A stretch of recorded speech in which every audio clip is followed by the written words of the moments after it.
All right, let's get this. Coming to you live from the capital city of the great state of Texas. We are overlooking downtown Austin and the University of Texas. Welcome to the show that knows the pride and tradition of the Texas football program will never be entrusted to the timid or the weak. This is the Eyes on Texas multicast. You find us on iTunes, Spotify, also on YouTube pages at Dave Campbell's Texas Football and HornFM.com. We are a product of the Republic of Football on Dave Campbell's Texas Football Podcast Network, and we are powered by Grande Equipment, also our other founding sponsors. We appreciate them, but Grande is our title sponsor. We can't thank them enough. I am Erin Hogan, morning show host here in Austin on the flagship, or formerly the flagship of the Texas Longhorns, HornFM.com. Mike Craven, normally my co-host, the senior writer at Dave Campbell's Texas Football Magazine.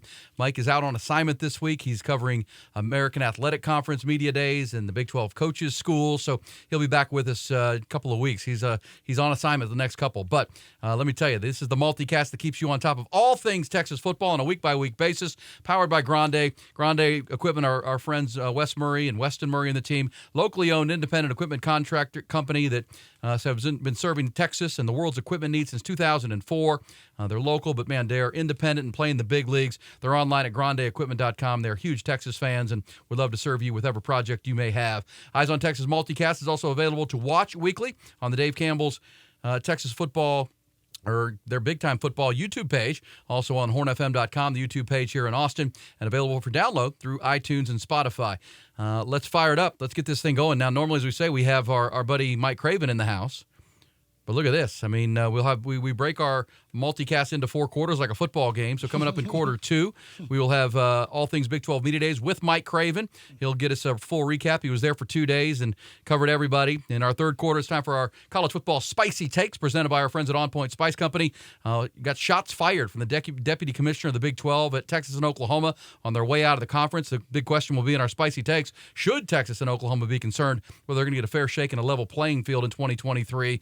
It sounds like there's some acrimony on their way out. And in the fourth quarter, we'll wrap it up with our final 4 big conversations surrounding Texas football, college football, including Steve Sarkisian on his recruiting philosophy. Quinn Ewers weighs in on the upcoming season, so a lot to do. We are jam-packed this morning, but, man, look at this. We got no Mike Craven. Let's fire up our first quarter. And we're better to go with the leadoff. And first quarter presented by our buddy Carlos Carrion, the TexasMortgageGuy.com, TexasMortgageGuy.com. We'll talk about him more coming up. But looky who's joined the EOT bunker and is ready to talk some Texas football. He's always up for it. He's a lifetime Longhorn, considered by many one of the best cover corners ever to shut down one side of the field at DBU. Now holding down the afternoon drive slot on the Horn FM here in Austin. Number 21 in your program, number 1 in your heart, and maybe number 1 with heart on the field that we ever saw at Texas. He is our man, Rod Babers. What's up, my friend? I appreciate the intro, man. Yeah, good man. Intro right there. Hey, nice. man, you shut it down back in the day. I appreciate what I'm saying, I talked to man. a lot of people that say, man, Rod, no one played with more guts and heart than Rod Babers. I love that guy. I always said that one quote that got me in trouble with Mac Brown: nobody catches the ball on my side of the field, not even me. Dropped a lot of picks. Dropped a lot of picks. I think I'm still like top 5 all time in PBUs. At least half of those were drops. So they weren't even like celebratory PBUs where I knocked it down and I was like swagged across the field and was showboating. Nope. It was a disappointment. It was like hands on his head, crowd like, Babers has done it again. Oh, so it's more. Our digital producer, Nolan Hogan plays the Madden, right? You get that guy. Oh, he dropped a pick. What are we doing? A lot of that for Rod. That was going to be the house. And I had a bunch of house calls I dropped too, man. Sad. Well, because I know, and we'll get into this coming up in some rapid fire, your favorite DB growing up was Primetime. Primetime, baby. Deion Sanders. Take it to the house, man. High stepping. And Rod B. I guess I was thinking about the high stepping before I caught it. Yeah, man. You were a hell of a player, though, man. We appreciate you being here. Let me see, because your overall thoughts on what you took from Big 12 Media Days. I mean, now it's the talking season. There's no football being played. But it's always a signpost to where we're going. We're counting down days, inside 50 days to football. What did you take from Sark's confidence, Quinn Ewers' confidence, the players that were there? What did you take from hearing? I know you talked to Xavier Worthy and some other guys up there. What did you hear from the players' side and from Sark's side? Confidence. Man, you feel the confidence, man. Everybody coming out of the locker room, they're confident. I love the Quinn Ewers quote. My favorite quote from Big 12 Media Days and Quinn Ewers is he drops the John Wick reference. Yeah. Where he's like, it's kind of like the John Wick movies where, he's being hunted, but also he's hunting those other people. And I'm like, that's it. That's the mentality. I don't know if Sark is the one that's a John Wick fan or if that's Quinn coming up with it. Whatever it is, that is the mentality you have to have at Texas. There's a target on you all the time. You are being hunted, but you have to flip it psychologically and become the hunter. Embrace that mentality, and it seems like he has. So Quinn Wick is now what we're calling him. And hopefully he's got that mentality, man, just taking guys out. Last man standing. Quinn Wick. Quinn Wick, and I know on your show with Mike Harch in the afternoons here in Austin, at times last year and throughout the 2 years, you've taken to calling Coach Sark Coach Steven because there's been something that for fans, and I think it's fair. Because he's, the game plans, the script, everything is great, but the fourth quarters have not been great in 2 years. And Sark has talked about this as a team on a mission to make up for the fourth quarters. He says they screwed up. They know they screwed up, himself and the players, in the Texas Tech game, in the Oklahoma State game. Even the TCU game was winnable into the second half. Alabama. I mean, those are games you got to finish. Those are games you got to. And you were at Texas at a time in the early 2000s when that was also a challenge. Like you guys were winning a lot of games. You were building where Mac Brown was stacking good players on top of each other. So practices were competitive, and there's some similarity to that. But you got to learn how to win. You got to learn how to finish football games from Sark on down. It's crazy. And you probably have gone through this stat because Mike Craven does a great job. I'm a big fan of Mike, and you guys do a good job on this podcast. But I might have missed if you brought the stat about Texas Tech and Joey McGuire. Joe Me the Money. Joe Me the Money. How they went for more on fourth down than any team in the country, right? Yes, sir. Potentially maybe any team in college football history, at least since 2009. They went for it 52 times on fourth down against Texas, 6 of 8, as we all remember, right? And we thought that was isolated to Texas. Turns out, no. He was thinking about how to give his team an advantage. He was like, how can I give my team an advantage? How can I go out there and help my team win a game? Because at Texas Tech, nothing against Tech fans, you are at a disadvantage in a lot of ways. Roster makeup, different things, resources, all that. But to give your team an advantage, you got to gamble. That's all he did. He just gambled out there. And the stats say, basically, if you go look at the fourth down conversions by Joe Me the Money, all right, they extended drives that led to 129 points. Yep. And when they had turnover on downs, they failed. It led to 44 points. So we do the math. That's an 85-point profit. 6.5 points per game. Did you look at their record, that 8-5 record? They beat Texas in overtime by 3 points. Beat Iowa State by 4 points. Beat OU in overtime by 3 points. Beat U of H by 3. My point being this, with Sark. Give me the game where Sark schematically won his team a game. Not yet. I would say K-State last year when he went Wildcat the whole damn time. And the Baylor game. I think the Baylor game at the end of last year, he just saddled up the run game and finally figured it out. That's common sense. I don't know if that's you going out of your way to give your team a tactical, schematic, strategic advantage. That's what I need from Sark. Last year, Sark's teams outscored his opponents in quarters 1 through 3 by 179 points. 179 points. But in the fourth quarter, outscored by 12 points in the fourth quarter. So what does that tell you? That tells you that Sark is winning the battle of game plan and preparation, but losing the battle of adjustments. And that's a chess match within the game. That's football. Your preparation game plan, as great as it is, Sark's probably the best in the country, it's only going to last you about a quarter. After that, it wears down. After that, it's you matching wits or outwitting your opponent on the other sideline. And at times, Sark is being outwitted. And he's not matching wits with the opponent on the sideline. And I don't think he panics, but I do think there's a fair point. He's got Paul Chryst now, looking over his shoulder, maybe can help him. He does. I mean, that's a big job at Texas when you're, running everything, calling plays, building offense, running the recruiting weekends. And he said he likes to do everything. He said that. He said, I want my hands in everything. I heard you guys on the morning show. Yeah, man, he takes it all. But sometimes when it comes down to the fourth quarter, you played for Mac Brown. You need a CEO that can delegate and understand that maybe some people, I'm just coaching the team, make sure our mentality, our emotions are right, let everybody else handle some things. You wonder if Sark is at some point going to give up some of that or will be forced to give up some of that. And maybe, like you said, maybe that's why you bring in the Paul Chryst, Joe D. Camillus, Payam Sadat, I think is the other special assistant. He brought in more special assistants this year. One for each phase. Yeah, exactly. He's like, he worked really well last year with defense. Hell, why not give every phase? So I like that, every phase having their own special assistant. For Sark, what I want him to do with Paul Chryst is get with Paul Chryst and say, Paul Chryst, maybe, I got my game plan in preparation. So there are most ways you can approach this.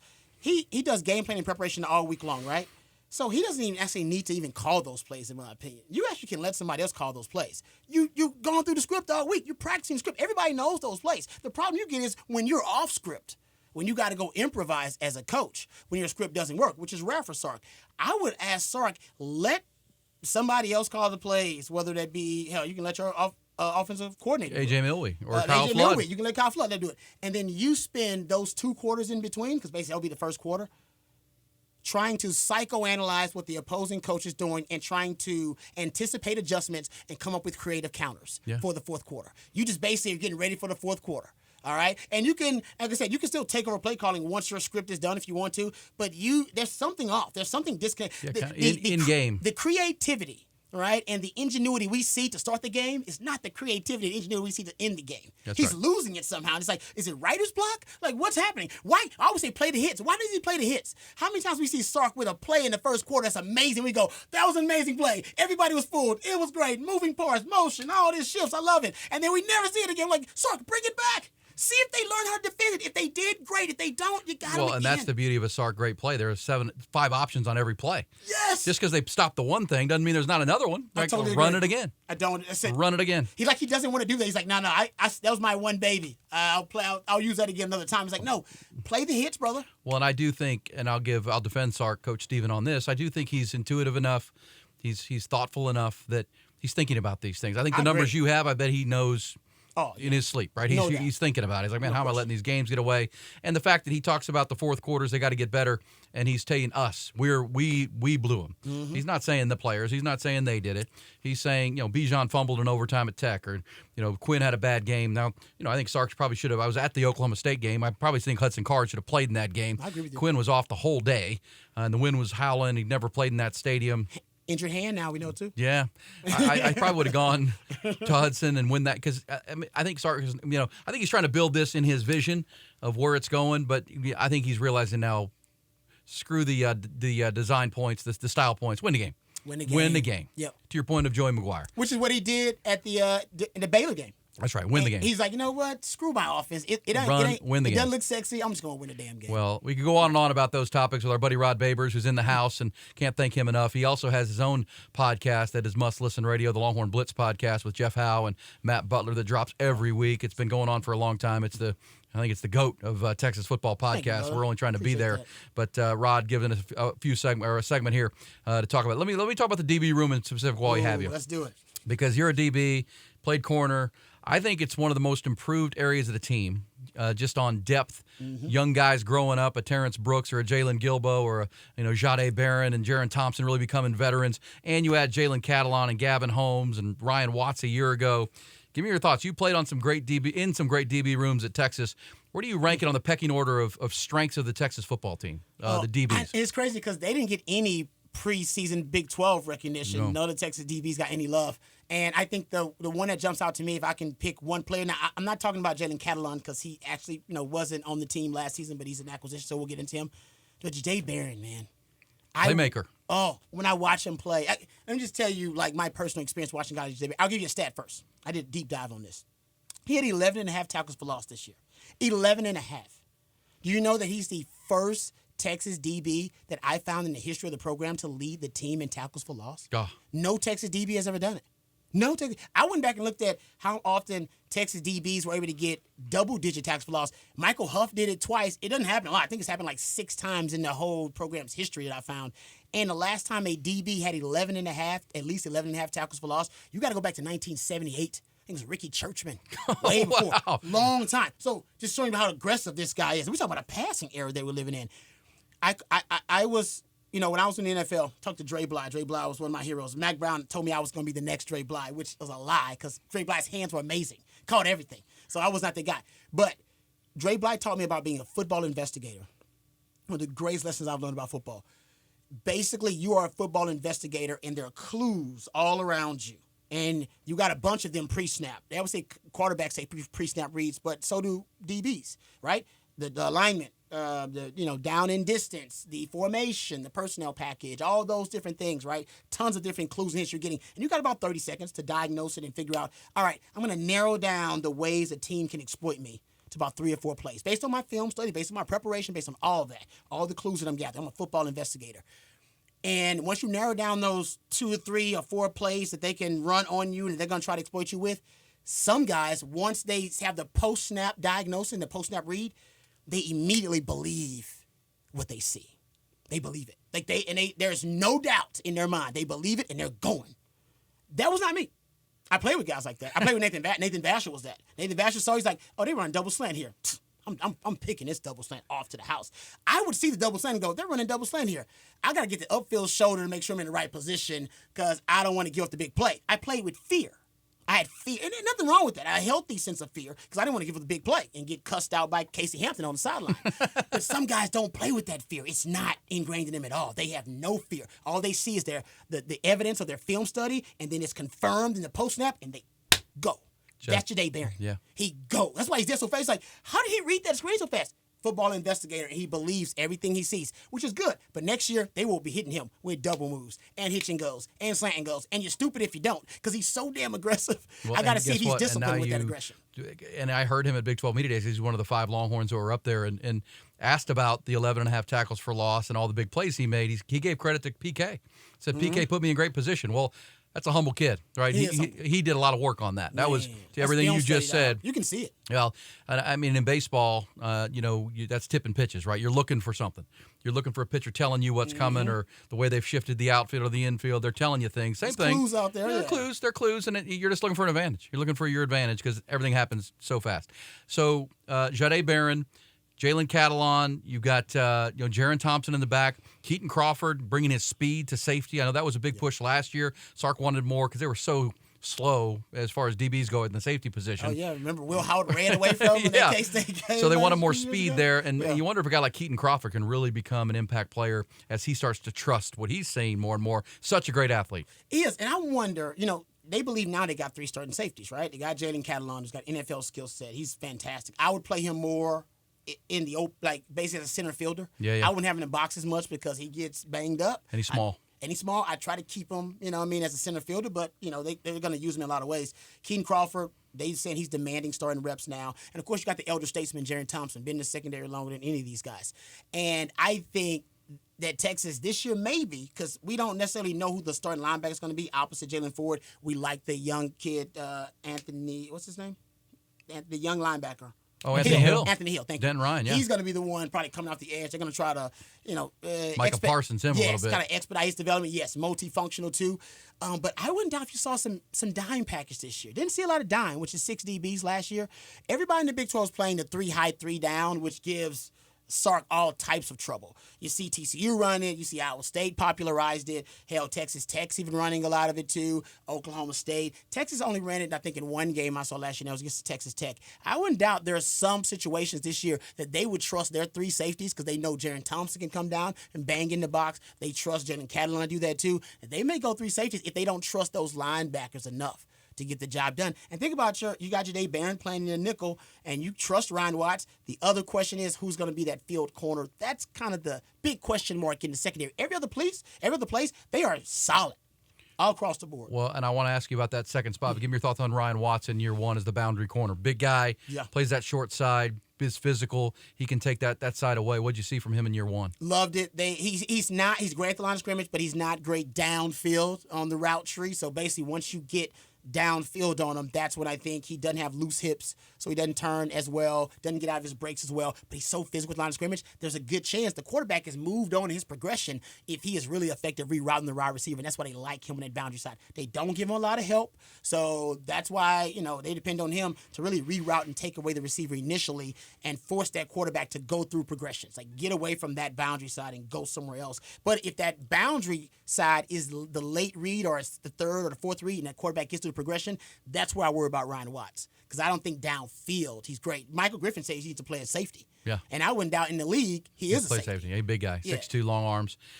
So if you're that believable, you believe that much about the 3 safeties or 2 and the star and then 1 corner. So now this is one of the things people like about Texas this year is the depth and the competition at each position. Man. If you're looking for 1 corner, you're talking about. Terrence Brooks, who we saw against Washington in the bowl game, really aggressive, played a good game. You're talking about an Austin Jordan who got some time last year. Gavin Holmes, the Wake Forest transfer, is over there fighting for it.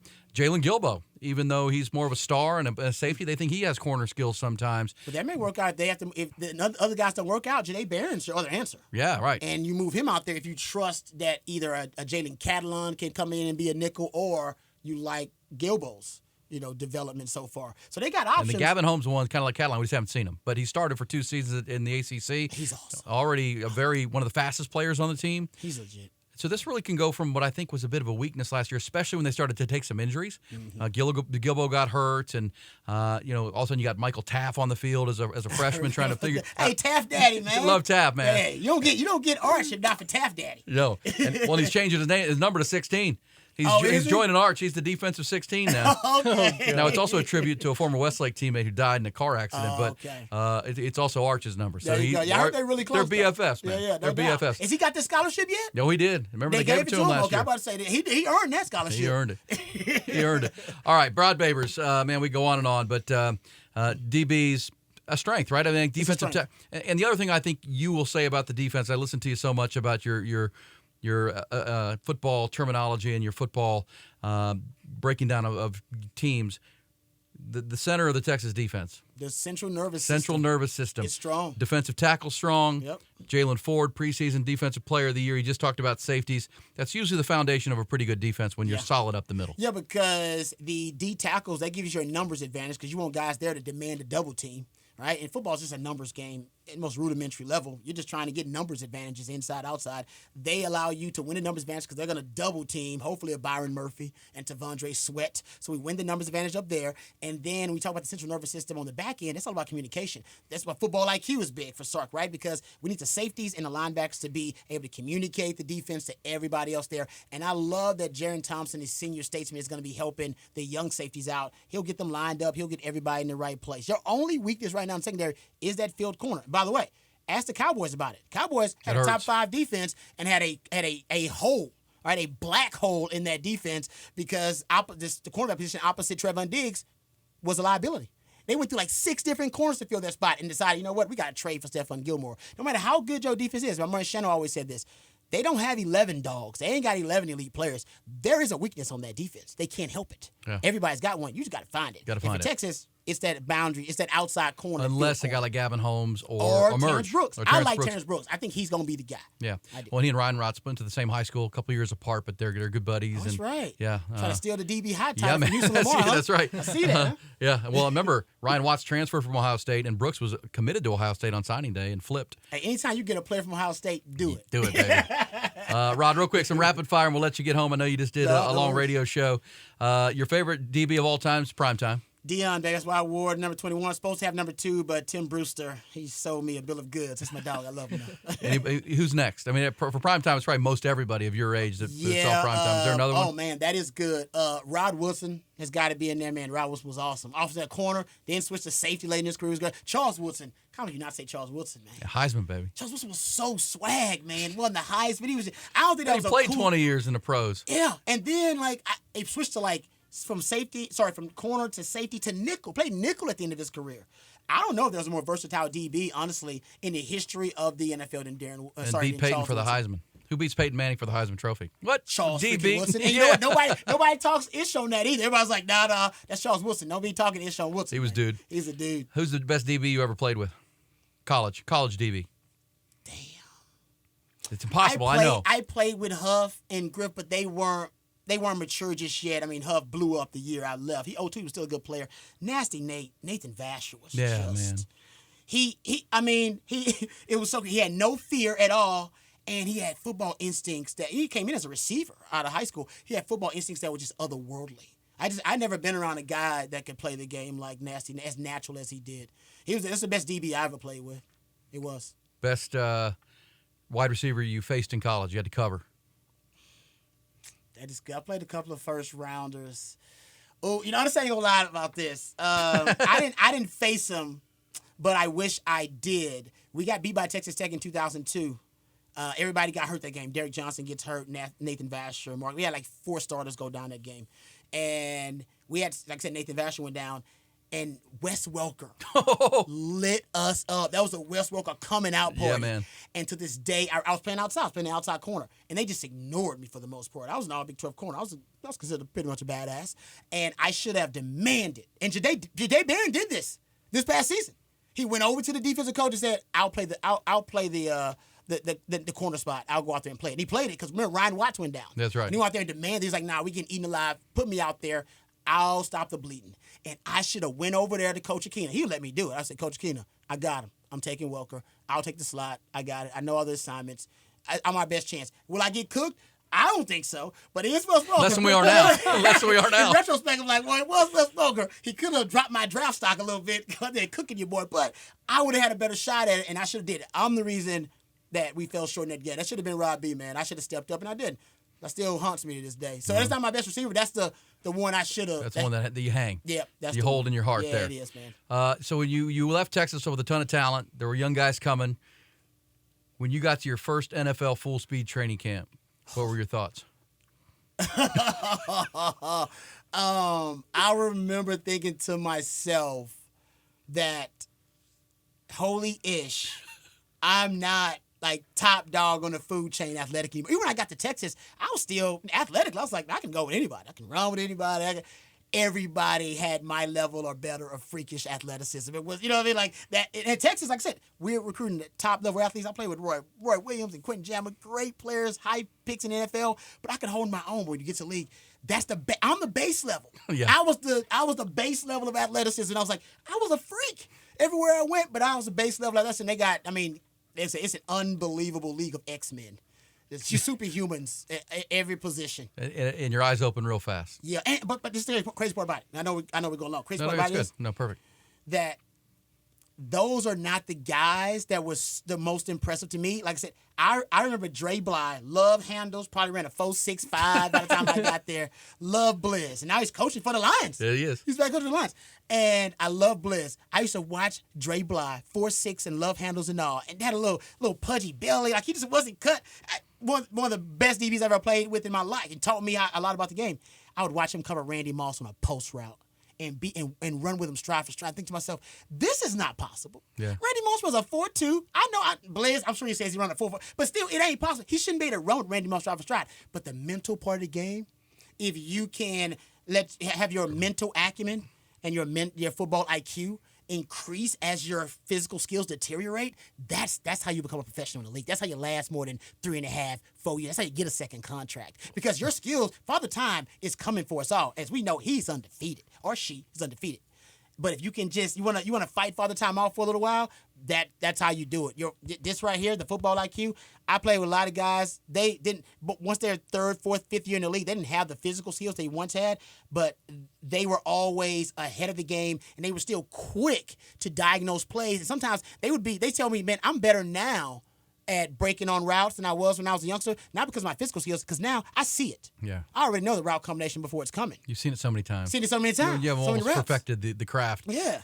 And then, for somebody like yourself, injuries catch up to you. You got to stay healthy. You got to be able to stay healthy. Hey, man, they didn't have the the wedge. shoulder. I had the wedge. I got hurt on the wedge, man. Going down to break up a wedge with 300-pound dudes, arms interlocked. That was legal. You run into it. And coach, that was the coaching. What's my technique here, coach? I want you to split them. Run right into them. Run right in them and split them. And if you can't split them, I need to blow it up. That was my job. At 180 pounds. Yeah. And I was like, all right, I'll do my job.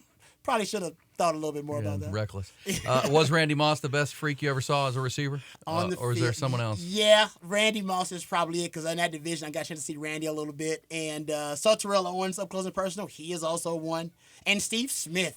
Oh, man. Steve Smith. Tenacious. I don't think I've ever seen a guy faster than Steve Smith on a football field. He had and a guy that'll gears on fight top you. of gears. And he had trash talk you. Steve Smith was a beast, man. Hey, Rod, thanks, buddy. Anytime, awesome bro. stuff. Listen to Rod every single day on Ball Don't Lie, every afternoon on the Horn. And, of course, you can find that Longhorn Blitz podcast wherever you find podcasts. Jeff Howe and our buddy Matt Butler. It's always great stuff. We're trying to keep up with them. They do an amazing job. We're just joining that bar that we're trying to get to with all the Eyes on Texas multicast. Thank you, Rod. Thank you, brother. Anytime. Hook 'em. Hook 'em. All right, appreciate Rod Babers more than we can say. Our first quarter always closed on time by our man Carlos Carrion, the Texas Mortgage Guy, and he's online as you would be appropriate. TheTexasMortgageGuy.com. When it's time for a new mortgage or a refi, it's always better to work with an expert in the field. You want that first and foremost, which Carlos is, but you also want one that's a diehard Longhorn fan like you. If you're watching the Eyes on Texas multicast, you're probably a huge fan like he is. He listens every week, and he's a great partner of ours. It just makes sense to work with like-minded people who know what they're doing, know in the business. They're going to walk you through it. You'll feel comfortable from the jump to ask questions and be curious about things. If you're not sure, that's my friend Carlos Carrion, thetexasmortgageguy.com, born and raised in Austin, Texas, diehard Longhorn fan. Graduated from St. Edwards like I did, but he always tells me that's because he couldn't made it on the UT baseball team. He had to go play at St. Ed's if he wanted to play ball, but loves the Longhorns, going on a decade in the industry. He's not here to just provide you with a quote on that refi or a mortgage. He's your guide to help solve problems and strategize one of the most important financial decisions you'll make in your life. Great communication, fast response times, and easy to find. Carlos, just go to the website, thetexasmortgageguy.com, thetexasmortgageguy.com. Don't forget the. That's important. And direct you to the wrong spot. You want to be thetexasmortgageguy.com. Our buddy Carlos Carrion, can't thank him enough.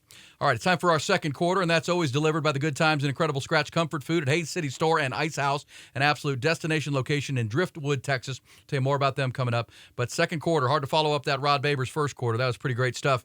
All-time stuff here for the Eyes on Texas multicast. Talking DBU, DBs at Texas, and pretty good stuff there with Rod B. Nolan. I mean, guy was a baller. Oh, absolutely. I mean, he really embodies the DBU Texas. He was at Texas before they went off to win national championships, but he was a part of the beginning of that, and it's a pretty incredible guy to watch. I mean, he wasn't lying either. When he says he was top dog when it comes to physicality, and you go look up a picture of him when he was at Texas, he was shredded. Rod didn't have a six-pack because he would tie that thing up. He had 12-pack. I mean, maybe 16-pack of Bud Light. It was unbelievable. Okay, Mike Craven is out today. He's down covering the Texas High School Coaches Convention for Dave Campbell's Texas Football. He's also going to be at American Athletic Conference Media Days up in the Metroplex. Speaking of Media Days, we've got coverage of SEC Media Days, which started today. There's some breaking news from that, which we'll get to in the multicast. Also, we'll hear from Steve Sarkisian from that coaches school coming up at our halftime and in our fourth quarter, and we'll also get our spicy hot takes coming up with our man Nolan here. But let's hear from Mike Craven, because we don't have him tonight, but we had him last Friday on the morning show on the Horn FM, Bucky and myself, and some cuts from Craven, what he took away. Mike is a very intellectual guy, observant guy. He watching the room, studying the room. So I wanted to have him on last Friday after the media days wrapped up Wednesday, Thursday, and I asked him. We just heard from Rod BABERS' biggest takeaway was the confidence of the Texas players and Steve Sarkisian. How about Steve Sarkisian? Confidence just exuded from him over 2 days in Arlington. Yeah, I mean, we've talked about it a few times. I mean, I think we both agree that the maturity of the quarterback and the head coach is going to be the dictating factor of how this season goes, because they're clearly the most talented team. And what I've enjoyed about Sark through the spring and then, at media days over the last couple of days was the confidence. Like, he's not running from the expectations. They're not going to pretend like, oh, yeah, we're going to try our best and, hopefully that's good enough. No. Like, we are the most talented team. If we do what we're supposed to do each and every Saturday, we're going to have a chance to play for this conference title. It's up to us to live up to that hype. And I think that's the point, right? Like, Texas is as good or better than every single team on their schedule. And that's including Alabama, in my opinion. But, Sark's never won 10 games. He's never won a conference title. Nobody on this roster has ever done anything like that. Texas has had the penchant of messing up one of these games or two of these games that they're supposed to win in the second half or in the fourth quarter during his tenure. They're going to have to be steady Eddie. They're going to have to do this week in, week out, and take Kansas as seriously as they take Oklahoma. We're going to have to figure that out. Like, I don't think anybody knows that for sure. We think that they've turned that corner. I think he's getting more mature and growing up and becoming, a better head coach and more of a CEO. But we'll have to find that out in week 7, week 8, when we start seeing how they're handling the adversity, because it's going to come. Like, It's not going to just be easy, right? And so how they handle that, I think, is going to define Texas' season and probably how we think about Texas as they move into the SEC. Also from Mike Craven in our second quarter, brought to you by Hayes City Store and Ice House. Kansas State, I got to think they felt a little disrespected being there. They are the defending champions in the Big 12. They won it last year with that incredible goal line stand in the overtime against TCU. They bring back their quarterback, their whole offensive line. They have the newcomer of the year in the preseason playing running back to replace Deuce Vaughn, who's now a Dallas Cowboy. But he comes in from Florida State, where he's looking to be a big-time player. And Chris Kleiman won 5 Division II national championships at North Dakota State. He already has won a Big 12 championship and built this program in his own image. Let's hear Mike Craven's thoughts after seeing and getting up close with the K-State Wildcats at Big 12 Media Days. Yeah, I think Kansas State's like my favorite football team in the Big 12 just because I know what they are. Yeah. You know, like nothing surprising from Kansas State. Like they do the thing they say that they're going to do, and they do it really well. You know, it's not flashy. It's not going to be the most fun 60 minutes of your life when you play against Kansas State, and that's what they're trying to do. They're trying to get you in a dogfight. They're trying to drag you into deep waters, and they're going to drown you. And I think Chris Kleiman is the best coach in the Big 12. He's at least the most proven coach in the Big 12, and he's just another example. I think Jeff Traylor, Joey McGuire, these guys as well. You don't have to have this major big-time success at the FBS level to prove that you're a head coach. Like if you can be a head coach and you can win at the high school level, at the D2 level, at the FCS level, like being a head coach is being a head coach. And the guys who know how to run programs and know how to acquire talent and know how to put together staffs and establish a culture, like those guys win at every single level. And he does that at Kansas State. He's done it at Kansas State. And when you look at those top 5 teams, right, and you go through the roster, Kansas State's not one of the top 5 most talented teams in the Big 12.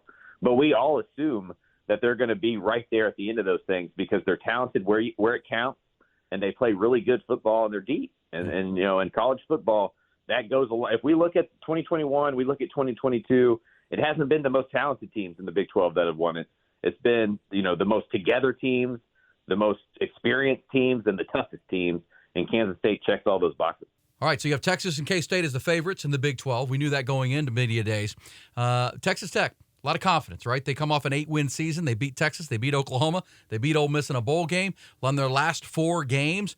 Tyler Shuck, their quarterback, you'll hear Mike Craven, I think, talk about this. When he starts and finishes a game and doesn't get hurt, he's undefeated as a starting quarterback. What does Mike come away with out of Arlington on the Texas Tech Red Raiders, Joey McGuire, in year 2?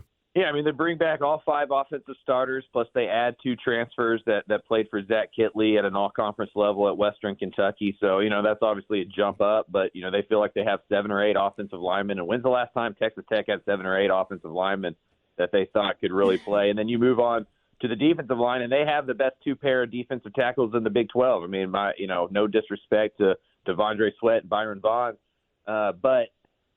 Murphy. But Jalen Hutchings and Tony Bradford are all conference guys. They're super seniors. They're 23, 24 years old. They're grown men. They've played Big 12 football before. They're not the biggest. You know, they're not going to be first-round draft picks, but they're excellent football players. I think that's what gives McGuire the confidence that the defensive line is better. They don't have a superstar, but he thinks those 2 defensive tackles give them a chance to do a lot of things defensively. So, you know, that offense is going to score points. Zach Kitley scored points since he was at Houston Baptist calling plays, right? Like that's just what he does. It's going to be about the defense and how well they can play. Last year, quietly, they were pretty good.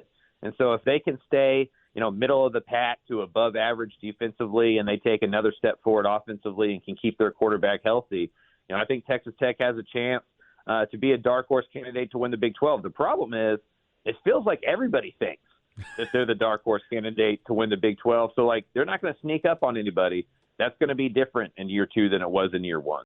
All right, and lastly, with Mike Craven, up from Big 12 Media Days, and Mike will be back just as soon as he can with us on the multicast. He's tasked with work with Dave Campbell's Texas football. But let's talk about Baylor, because Baylor is a road game for the Longhorns this year. Dave Aranda's team's up and down, and, of course, won the Big 12 2 years ago. Not very good last year. What did Mike take away from his investigations into the Baylor Bears and Dave Aranda in 2023?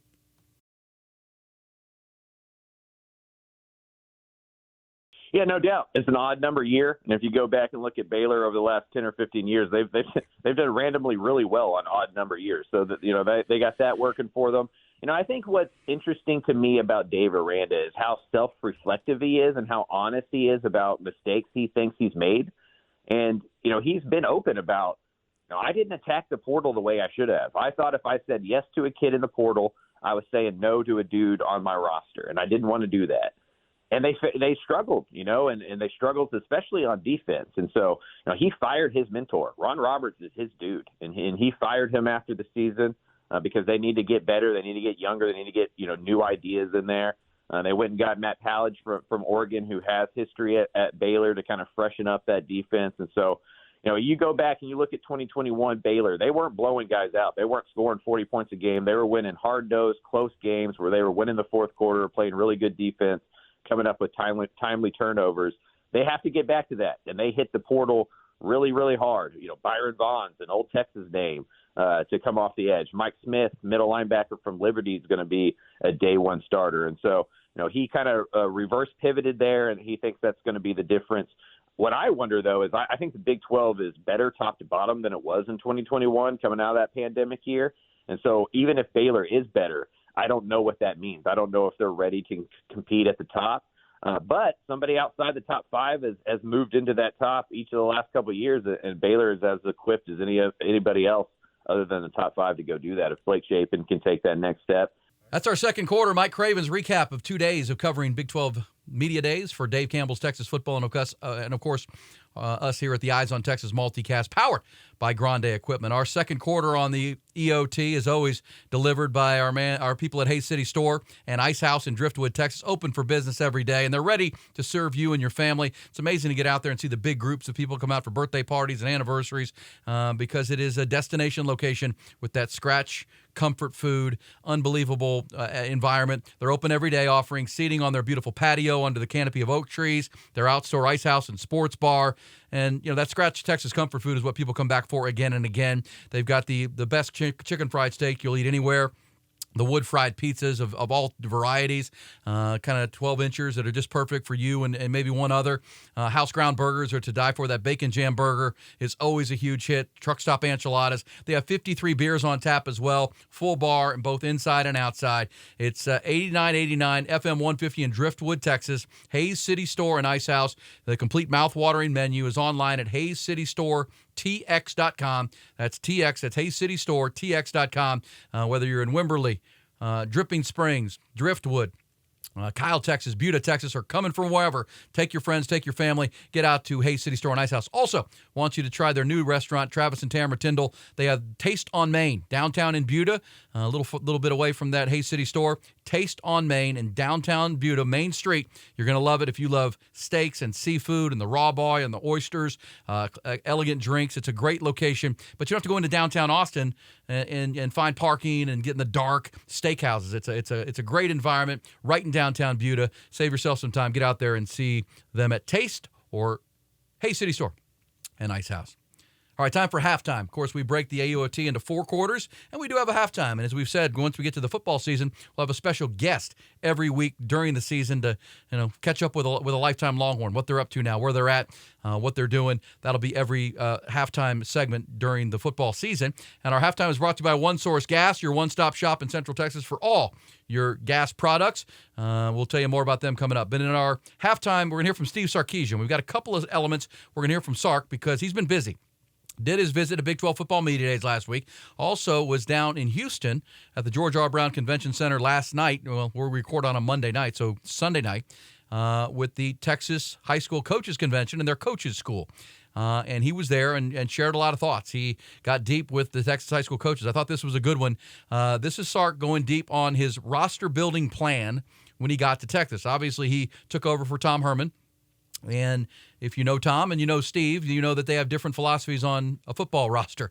Tom Herman liked big wide receivers who could win individual battles. Think Colin Johnson or Lil Jordan Humphrey, big tall receivers. And he liked leaner offensive linemen that could grow into their bodies was always the Tom Herman idea. Again, everybody's got their own way. Steve Sarkisian, opposite. He wants great big humans coming out of high school. He wants the 300-pounders and plus, big humans and speed on the outside. And Sark finally believes he's got that roster where he wants it or going to where he wants it. Let's hear Sark. He explained to the Texas high school coaches, the 12,000 or so that were gathered of what his process has been in his mind about building this roster into year 3 at Texas. Really, no. When I got here, I assessed our roster. Okay, what do we need to do to be the best team we can be? And then what do we need to do to be the best team we can be in the future? And ultimately, I assessed the college football playoff, and I assessed who were the best teams in the CFP over the last decade. Well, ultimately, the majority of those teams are coming from the SEC. So, all right, how do we beat those teams? How do we build a roster to beat those teams? Well, you got to get big up front. You got to get physical up front. You got to have speed on the perimeter. So we have been recruiting this way since I got here. Nothing has changed in that aspect. It's made it a little easier to why we do what we do. I think you got to have big humans up front. You got to have speed on the perimeter. You got to have high football intellect in the middle of your roster, whether it's offense or defense. And ultimately, that's what we've tried to do. It's never perfect, but that's ultimately what we're trying to do. Speaking of those big humans, Sark was asked about his prodigy of a left tackle, Kelvin Banks. Kelvin Banks is from the greater Houston area, so Summer Creek High School down there north of Houston. So the high school coaches down there wanted to know his thoughts on Kelvin Banks, who was just an immediate starter and really immediately as a freshman, one of the best offensive linemen in the Big 12. And let's hear Sark talking about the year he had as a freshman and what could be expected of this young guy protecting Quinn Ewers' blind side as a sophomore. Well, I think Kelvin had a great freshman year. He went against, I got to get this right, 4 first-round draft pick defensive ends.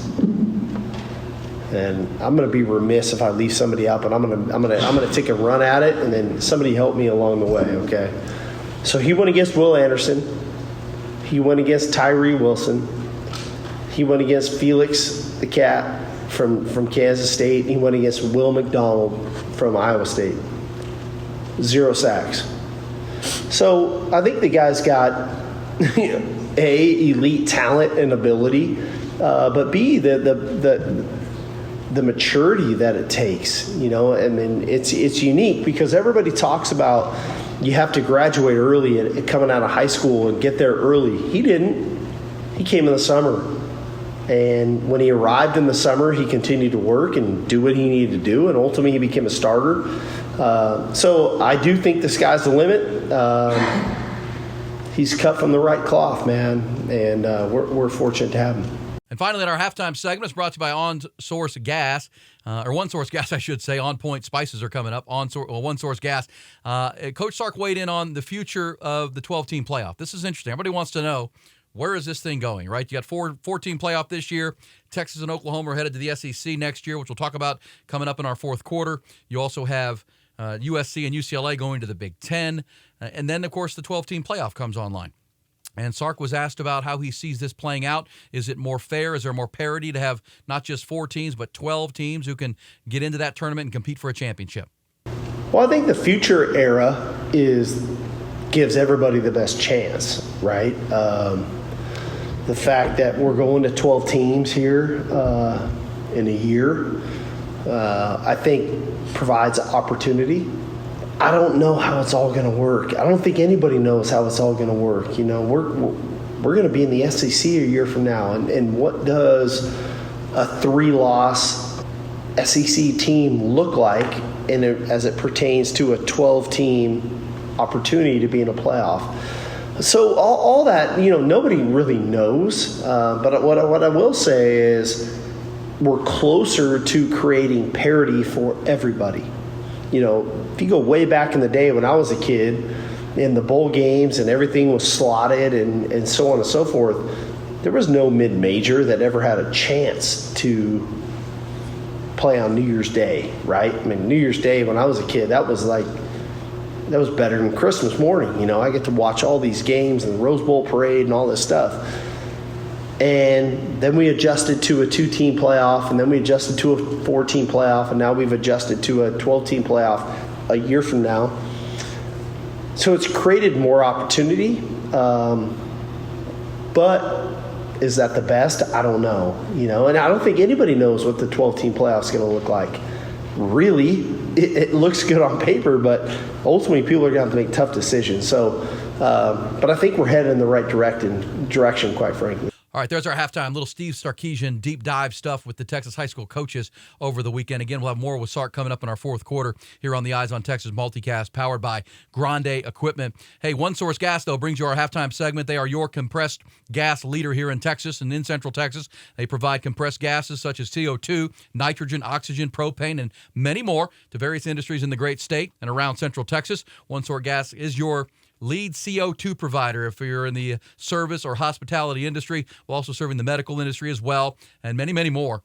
One Source Gas is locally owned. My buddy Richard Strever and his team, they've been operated for 12 years, dozen years here in Central Texas, and have just grown so much. We're in Austin, now they're in San Marcos, into San Antonio, because they serve. They serve their people. They know you need their products to run your business, and you don't want any delays. You don't want any things to happen so you don't have your compressed gas. So if you're a bar owner for a restaurant or dental office, veterinary clinic, and you have a business that needs compressed gas on a daily basis, and you go through it pretty quickly, you're looking for a new, more reliable CO2 or compressed gas provider, you can visit their website, onesourcegasatx.com, onesourcegasatx.com, or call Richard, 214-8484. That's 512-214-84. One of their staff members or Richard himself will be glad to help you with your compressed gas needs.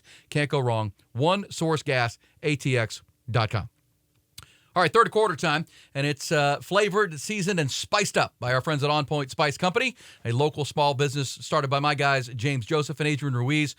Top quality spice blends that are an absolute must in every home, your pantry, and in your barbecue pit, and we'll tell you about them coming up. But when it's time for our spicy hot takes in college football and within the Longhorns, they're delivered by our digital producer, Nolan Hogan, and they're pretty spicy this week. There were shots fired at Big 12 football media days, not from media members, not from guys doing talk radio on Radio Row, but from actually the deputy commissioner of the Big 12 and the commissioner of the Big 12 as Texas and Oklahoma enter their final season in the conference. Yeah, so I think last week at the Big 12 media days, the curtain was kind of pulled back with the feelings it felt from the commissioner and the DC of the conference with a few clips. Well, first I'll start with these pictures. I'll give Griffin the images to put up as a graphic, but this image of Steve Sarkisian is the probably least flattering photo you could put up there for the coach. This was the one that was at, remember, Big 12 Media Days folks are in Jerry World, AT&T Stadium, on the field, massive screen, and you got this huge picture of Steve Sarkisian looking about as menacing and unflattering as Sark can look. I would agree with you on that. So that was chosen by the conference. Yeah, that was a specifically chosen photo, I would say. And then the next photo I saw that came across my timeline was the last year off the field. Big 12 was open for business. Since then, the second bullet point on their list, accelerated Texas and OU withdrawal. Not saying that Texas and OU wanted to leave, but they're accelerating the process here. Let me say a spicy hot take on that. I think that's good for everybody. And I would, that I can't, on the radio and daily, I would say the same. I think it was good for the conference. Because remember, when Texas and Oklahoma announced they were leaving 2 summers ago, anger, running to the Capitol to have congressional hearings, fighting this, there was real anger. And I think Bob Bowlesby, the outgoing commissioner at the time, was specifically angry, felt like he got stabbed in the back by Texas and Oklahoma. And Brett Yormark came in and calmed that down, and I think started to present the future to the remaining schools and got aggressive on that and said, look, stop worrying about, we're getting divorced, y'all. If they don't want to be here, we'll figure it out. And I think that is good. Yeah. And I give Brett Yormark high marks for, he even admitted this year at Big 12 Media Days, if they hadn't been aggressive with getting the ESPN deal done, that is kind of saved the Big 12 last summer, getting ahead of the media rights, getting that done. It allowed for Texas and Oklahoma to leave on time. It allowed for, because I think everybody involved wanted Texas and Oklahoma to move into the SEC by 2024 for the 12-team playoff, for the 24 season when ESPN takes over the rights to ESPN or to Southeastern Conference football, and CBS is done, and fall in line with USC and UCLA. So I give Brett Yormark a lot of credit for that. So the fact that they were trying to accelerate it, I think, is a positive thing, big picture, because, and you could play it as a negative if you want, but I think it's positive because I think the other presidents realized, okay, calm down. They don't like us anymore. Mm-hmm. They're moving on. We don't like it, but we got to deal with it, and we got to do what's best for us. And I think they hired a visionary in Brett Yormark, who's come in and he's really been aggressive to try to, salvage what's left, make the Big 12 right there with the ACC as the third conference. behind the SEC and the Big Ten. And I think he's done a real good job of that. Because, look, here we are on the 17th of July, and the Pac-12 still doesn't have a media rights deal. Mm-hmm. They still don't. They have their Big 12 Media Day, the Pac-12, coming up on Friday. They do one day, and they don't have a media rights deal. And there's no expectation that they're going to be presented with a media rights deal. So be ready, folks. The continuing fallout from the Pac-12 demise could be coming. Look for Colorado, could be Arizona, named like UConn, could be joining the Big 12. That is not out of the question that the Big 12 plans for expansion once Texas and Oklahoma are gone. So starting in 2024, they could add Deion Sanders in Colorado. They could be in the mix for UConn on the East Coast and possibly Arizona. Keep an eye on that in the coming, before football season starts, next 50 days. All right, moving on towards the next few hours on the day, we had Deputy Commissioner Tim Weisner joining in with Tim Wiseguy. Tim Weiser. He had a very select audio clip. I continue to maintain that the choice Texas made wasn't a financial one because we all know what Texas resources are like.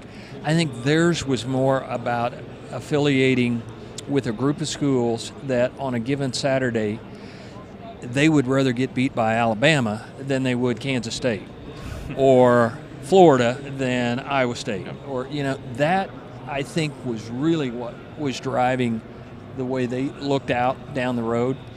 And in Oklahoma's case, I'm not as convinced that that was the issue for them. I think they were more of what I would call the reluctant bride that kind of felt like, wow, if we don't go, what happens to the Texas OU football game, basketball, all the things that we know from an OU and Texas standpoint are really important. So I kind of felt like if I was in Oklahoma's case, it would have been hard for me not to think about the long term and don't we want to be affiliated with Texas and now these other schools? All right, so Tim Wiseguy, and again, this guy was not doing a radio show. This was not some shock jock radio guy giving his opinion on Texas. This is the deputy commissioner of the Big 12 Conference, taking a shot at Texas. That they'd rather lose to Alabama and Florida than K-State and Iowa State. That's a direct shot. And it's not unfair. I mean, it's not wrong, I guess I should say. But that's not why Texas and Oklahoma left. I mean, they want to be a competitor in the SEC. They're going for They want to be there for the next 30 to 50 years in the Southeastern Conference, and it's the right move for Texas. But to say that Oklahoma was an unwilling bride in this, I mean, that is an absolute slap in the face to the team that has dominated the Big 12 Conference since 1995 when it started. Texas won the first one, but Oklahoma, with Bob Stoops and Lincoln Riley, dominated this conference. To suggest that they were an unwilling bride that Texas dragged along to the SEC couldn't be more wrong. And Bob Bowlesby, in comments at the coaches, he was invited to the Texas High School Coaches Convention this week and called it fiction. Said it's absolutely not true. Do we have that audio there, Nolan? Mm-hmm. Here's Bob Bowlesby at Big 12 Football Media Day. Actually, no, at the Texas Coaches Convention Coaches School on Sunday as an invited guest. That's fiction. Period. That's fiction. The outreach was from both equitably. It was done at a presidential level, directly and clearly. And Joe Harris and Jay Hartzell were both equally clear about their interest in joining the Southeastern Conference. They, as I recall, said, "We've watched how you've led," which was a compliment to me, how our group has made decisions and how we function, and they want to be a part of that. Clear as I can be. All right, so there you go. Now the question, I think, Nolan, what you have a spicy hot take question under all of this umbrella of are the Longhorns and the Sooners in for a rough 2023? Yeah, so the one word I chose for that is what I was seeing was just kind of overall pettiness. Yeah. And I kind of expect this to move on towards this down the line through the season. So I was brought up the question, do you think Texas and OU will get that fair shake throughout the season on their exit? Look, I mean, I think it's something to watch. And I've said openly, I think Steve Sarkisian needs to tell his team, don't leave it up to the refs, y'all. Yep. Be ready. And I'm not saying there's going to be collusion. I just think I think those statements by Brett Yormark saying, taking shot at Texas, which we didn't play, but he took a kind of a petty shot at Texas about, and again, they're moving on without him. I get it. I mean, it'd be like your ex-wife on the way out. She's going to take a shot. She's going to take a shot. That's okay. But you got to play a whole other season there. All right, you got to live there for another year. Are you going to get a level playing field? Will there be – I was in Stillwater last October when Texas played Oklahoma State, and Oklahoma State was called for 0 penalties. Texas was called for 14 penalties in a very close game. That seemed one-sided. That seemed off. Steve Sarkisian said a little bit about it afterwards, but you got to know, how many games have you seen in your life? And there were – there was one penalty called in Oklahoma that they declined. But Texas had 2 others that didn't get accepted. So 16 penalties to 0 on a home field, that seems one way. And that's the kind of stuff, because look, let's be fair. Brett Yormark, I think, made it clear. Tim Wiseguy certainly made it clear. The last thing they want is Texas and Oklahoma playing in that stadium for the final Big 12 championship. They are proud that the last 2 years it's been Baylor and Oklahoma State, and it's been K-State and TCU. They're proud of that, and it's good for the conference moving forward. What they don't want in 2023 is the team picked to win it and the team picked third, Oklahoma, to play in that game. They won't say that openly, but at the same time, what steps could be taken to prevent that? That's something. If you're Sark, you've got to be telling your team, leave no doubt. Leave no doubt. We've got to be the better team. We might have to beat our opponent, and we might have to beat some bad officiating at times. Again, I'm not a conspiracy guy. When high-level officials within the conference are saying things like that, you at least have to get your ears up and pay attention. That's pettiness is a good word, Nolan Hogan. All right, there is our third quarter, the spicy hot takes. Keep an eye on that in 2023. It certainly will be an ongoing topic. On Point Spice Company, that local small business by my guys James and Adrian. Top quality spice blends. They're an absolute must in everybody's home. They're in my house, in my pantry, and in the barbecue pit, especially now that summer grilling season and smoking season is here, and then tailgate season right around the corner. They have 2 spice blends that they have right now. They're incredible top shelf steak and more at On Point. It is the last steak seasoning you will ever need. Phenomenal when you're seasoning your fillets, your ribeyes, your sirloins, your T-bones. If you're like me, you get those out and you get them, room temperature, and you pat them down. Okay, well, now what do I put on? Salt and pepper is fine. If you get that top shelf steak and more, man, it is it. That's the last one you'll never think, what else do I need to add? That's it right there. Maybe a little olive oil, and you're good to go. Also fantastic on veggies and so many other things. It'll replace every other seasoning that you have in your pantry. And then if you're a barbecuer and you like to smoke meat and use that pit, the AR Barbecue Pitmaster Rub is a Grand Champion rub that has 20-plus years in the making by a Grand Champion of barbecue. That's Adrian. And you can add it to your spice rack and pit. It's great for briskets and chicken, ribs, pork shoulder, whatever meat you are smoking that weekend or that game day. It is awesome. It's also great on the rim of your favorite Bloody Mary, mind you, if you love those at a game day, early morning tailgate, or the day after. It's the AR Barbecue Pitmaster Rub and that tremendous top shelf steak and more. All you got to do is go to the website, find them. They've got a 20% off discount going for Horn listeners and Eyes on Texas listeners right now. OnPointSpices.com. OnPointSpices.com, all one word. Don't forget the S. OnPointSpices.com. All right, it's our fourth and final quarter. Get your fingers up. Fourth quarter time. We're going to come strong. We'll hit our final 4 big conversations of the week. Fourth quarter presented by Access Discount Healthcare. This is something, if you have a lot of prescriptions in your family, when I tell you about it coming up, you have to be listening and write this down. It's very important. It can save you a lot of money, whether you have kids that are on designer prescriptions or older folks with your parents. It is a Netflix-style monthly subscription to help significantly cut your prescription drug costs on a monthly basis and annually. Everybody's looking to find ways to save money these days with inflation, everything going on. Be listening here in a minute. But our big conversations, final 4 in our fourth quarter. First one with more with Steve Sarkisian. Thought we had a lot of really good audio from what went on down in Houston for coaches' school. And this was a good one. More than 1,200 high school coaches on hand. So Sark is speaking to the coaches who help provide players, because Texas recruits 85% of the roster from the great state. So these are the ones that are helping to coach those players. I thought this was interesting. Sark was asked about his recruiting philosophy. We talked about his roster-building philosophy earlier in the AOT, but in the ever-changing talent acquisition time, the transfer portal is more and more popular, taking experienced players versus high school players. Sark was still very clear that they want to build this program at Texas with high school talent, especially from the state of Texas. I think it's different if you make it different. Ultimately for us, we are going to continue to build our roster from the ground up, from the foundation, from the high school ranks.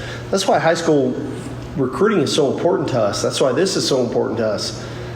I think this year we took 5 transfers, 25 high school kids. And so ultimately, yes, we're going to take a few transfers, and there's some stopgap things in there for a variety of reasons. But ultimately, the high school recruiting is where it's at for us in our style and what we like to do. So I know this whole era of NIL and transfer portal and all the things that come with it, but the reality of it is for us, I want to recruit if I can, I want to recruit another high school kid.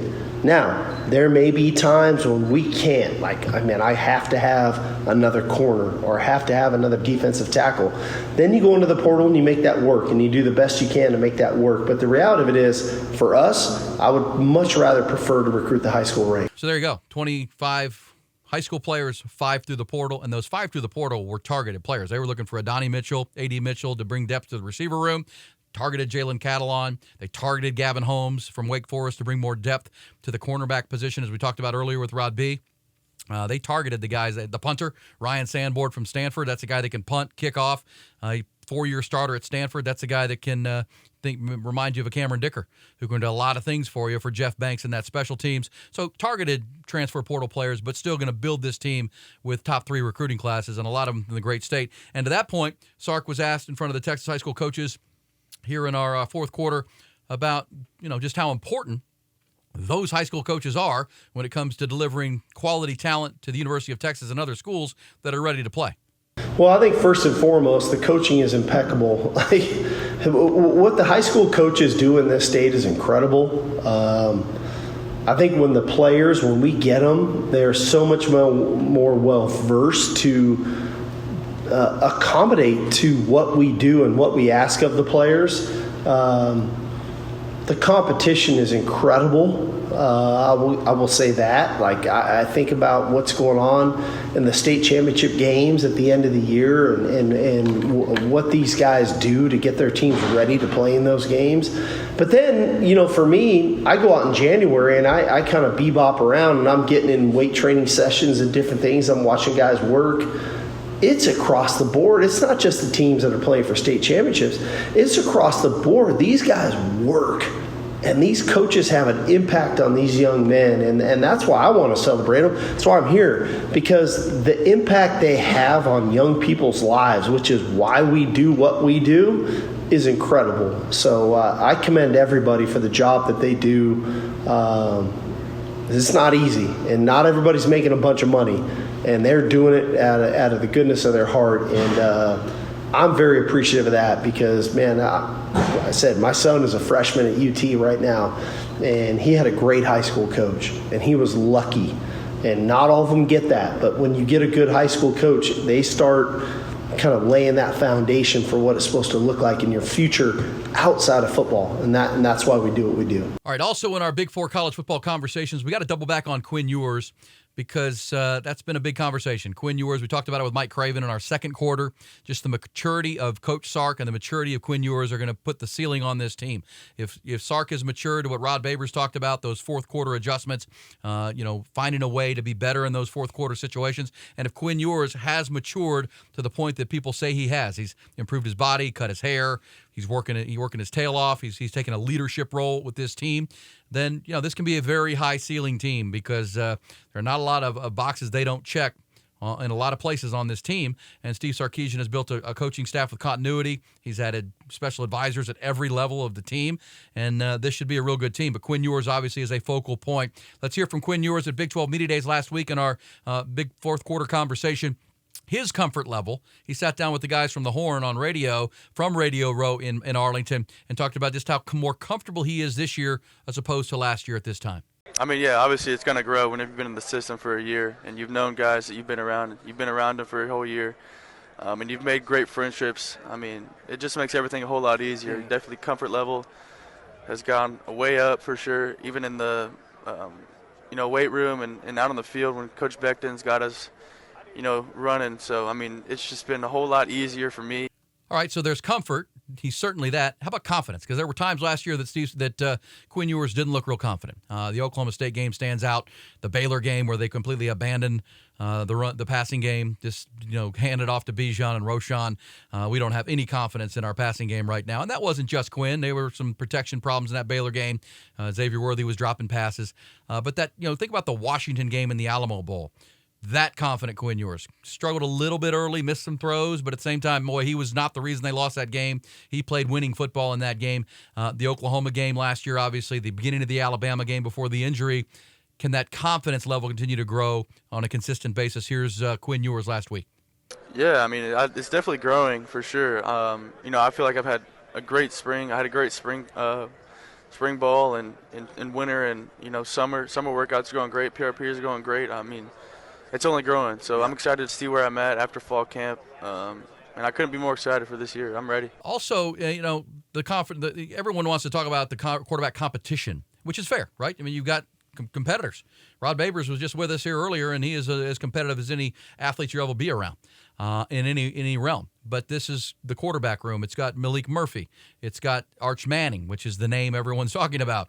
And it's got Quinn Ewers. But here's Quinn talking about, it's competitive. We're pushing each other, but it's a great room. It's one of the most connected rooms in the program.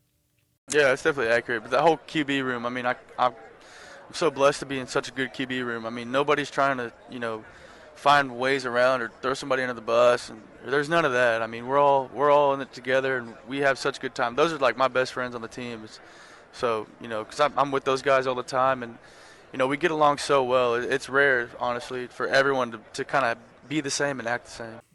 And last thing with Quinn Ewers here in our fourth quarter, Big Four conversations, everyone wants to know the picture that went viral, the quarterback room flex after the weightlifting. But it's interesting that Malik Murphy put that picture out of the 5 Texas quarterbacks, and it went everywhere, and they're all doing their look how ripped we are. But here's Quinn Ewers in a mature way saying, that was planned. We thought about that because we took that picture the last day before we were leaving for 4th of July break, and we wanted to put in the time to look as good as we could, and that was our way of saying, hey, we put in a lot of time this month to be in as good a shape as we could be. No, honestly, I didn't expect it to blow up. I didn't even expect it to get posted, but when Malik showed us kind of what he did with the post, I was like, yeah, go ahead. It was funny. But no, we made this idea, I mean, months ago. We were like, hey, we're all going to stay after. We're going to hit abs. We're going to hit arms. We're going to take a picture, June 30th before our July 4th week break. I mean, we set a goal, and we wanted to hit the goal, and it kind of gave us, some motivation. All right, there you go. Whatever that was, it was a good picture. Malik Murphy looks like a defensive end. Quinn Ewers looks in much better shape. He says he's down 20 pounds. He's eating better. That's going to help with his footwork and his nimbleness in the pocket. I think it's his overall confidence. Arch Manning. No slouch. No slouch, man. That guy doesn't miss ab day. I know that. And I know he and Michael Taff, as we talked earlier, like to go out on the boat and do the lake night. He's looking good. He's looking good on the lake days, and all of them. So they worked hard. That's another thing we've heard from Sark. Another reason they're confident that they're pushing for one another. They're working their tails off, and they are, as Sark said, Steve Sarkisian many times, a team on a mission.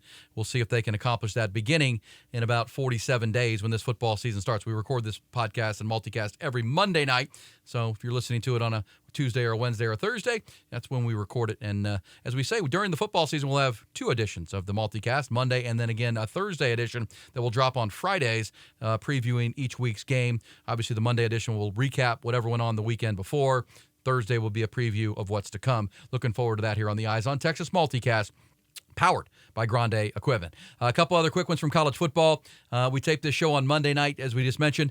SEC Media Days have opened today in Nashville. First time they've been in Nashville at the Grand Hyatt right in downtown Nashville. Commissioner Greg Sankey opened the proceedings today at SEC Media Days, addressed the state of the state and the SEC, and including the announcement of next year's SEC Media Days. Texas and Oklahoma just joining the conference. Next year in July, Media Days will be in downtown Dallas. They're going to be at the Omni Hotel in downtown Dallas. So, A&M never got that luxury. The 10 years they've been in the conference, Texas and Oklahoma are in it 1 year. They're coming to Dallas next year for SEC Media Days. That was announced. Also in Nashville, Texas A&M head coach Jimbo Fisher was one of the first guys up today, along with Brian Kelly of LSU, who had a overachieving 9-4 year last year, played in the SEC championship game. Jimbo Fisher, of course, had a terrible year at Texas A&M, and one of the 3 coaches there on hand, along with Missouri's head coach Eli Drinkwitz. But again, this is curious because Bobby Petrino has been hired at Texas A&M to be the offensive coordinator, and Jimbo Fisher was asked again directly today who's going to be calling plays. And, the audio is not even clear enough to play for you. but he fumbled it again. He continues to say things like, well, we'll see. We're not sure. I mean, Bobby Petrino's a great coach and knows offense, and he's been awesome for our team. And but we'll see. We'll see. I mean, he's not. This is the conflict, I think, in the heads of Aggie fans is, what are we doing here? Jimbo was forced to make this move in a lot of accounts. I don't think he wanted to. It took him months to make the call, and Bobby Petrino was hired. Bobby Petrino was hired to come in after he was named the head coach at UNLV. To take this job. You got to think, if I'm not calling plays, Jimbo, we're going to have a problem. We might be fighting in the parking lot here. I came here to call plays, and every time you get asked about it, you fumble and stumble through it of saying what we're doing. Now, that could be, sly cat guy of what he's doing. It seems like something's up with Jimbo Fisher. So get your popcorn ready down in College Station this season. What a year it promises to be. I will say for the Aggie fans out there or people who root against the Aggies, if they get this right offensively, they do have talent. They have all their returning offensive linemen. They've got a young quarterback who's a 5-star kid who showed last year he's got a lot of confidence and he can sling it. They have Evan Stewart and Muhammad. They can really play on the outside. They have to replace Devin A-Chain at running back, but they've got guys. This offense with Bobby Petrino is allowed to cut it loose, go with that tempo and do the scripting and the play calling he has done for his whole career. They can be pretty darn good. They have DJ Durkin coaching the defense, the former Maryland coach. I mean, they've got a really good coaching staff. It just seems to be a jumbled, stumble-bum mess. And again, that's just me observing Jimbo Fisher. But again, he could be that sly cat in the grass that has a plan this year. But he better, because this is it. If Jimbo Fisher doesn't get it right this year, I don't think he'll be back for another. Down there. All right, those are our fourth quarter final big conversations for the week, presented by Access Discount Healthcare, created by pharmacists. This is important. Created by pharmacists, not Big Pharma. They're tired of you having to pay higher prices for those prescription drugs on a monthly basis. So it's designed by pharmacists to offer you a Netflix-style monthly subscription to help significantly cut your prescription drug costs. It's their prescription drug platform. And here's the deal. Subscriptions are $21.99 for an individual a month. $21.99 for 2 people in a family. It's $26.99 per month, and $31.99 for a family of 3 or more, provided you live in the same house. There's no long-term contract. This is a month-to-month situation. You don't sign up and you're locked in. And your prescriptions for all the drugs that you need, I mean, you can go to the website, and I'll tell you that coming up, and see all the prescriptions that they have. But they can be mailed directly to you or picked up at over 64,000 Walgreens, CVS, and others. Once you sign up, they'll call your doctors and set up the prescriptions you need delivered and have every week and every month. And here's the thing. If you or your family members are paying more than $21 or $31 for prescriptions, there are already over 1.5 million Americans using this platform, and they've already collectively saved over $100 million. And here's the thing. Think about this. Month-by-month subscription, retention rate is 98.5%. You could drop anytime you wanted, but 98.5% of consumers who get signed up stay in the program. It's not a discount card. It is a Netflix-style monthly subscription for your prescriptions. And the website is this. Ready? Write it down. YourFreeRxDrugs.com. That's YourFreeRxDrugs.com. Sign up, learn more. That website is loaded with information.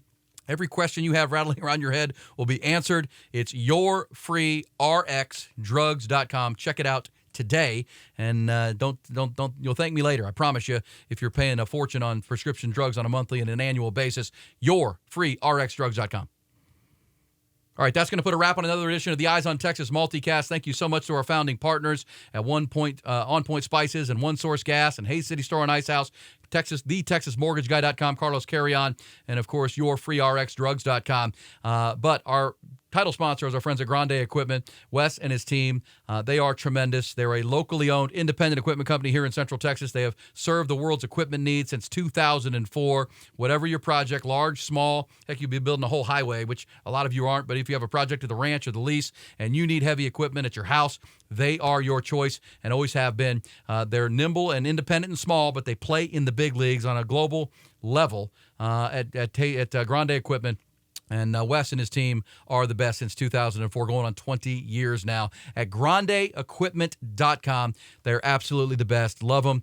Great Longhorn fans, great partners of ours here on the Eyes on Texas Multicast. I want to thank also Mike Craven, the senior writer at Dave Campbell's Texas Football. We heard from Big 12 Media Days. He'll be back as soon as he can with his assignments that he's on, American Athletic Conference Media Days, where he is right now. Also, thank you to lifetime Longhorn Rod Babers for his visit into the EOT bunker. And thank you to our digital producer, Nolan Hogan. Great work, as always. And our executive producer, Griffin Hogan. Their incredible work again this week to bring you episode 13 of the Eyes on Texas multicast. Find it where you find podcasts, iTunes and Spotify, the YouTube page at Dave Campbell's Texas Football, and, of course, the Horn FM in Austin.